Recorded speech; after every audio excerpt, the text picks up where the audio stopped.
পিছু ছাড়ছে না।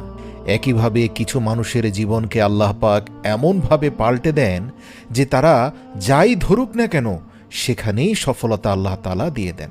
তাহলে প্রিয় দর্শক, আপনি কিভাবে বুঝবেন যে আপনার জীবন পাল্টে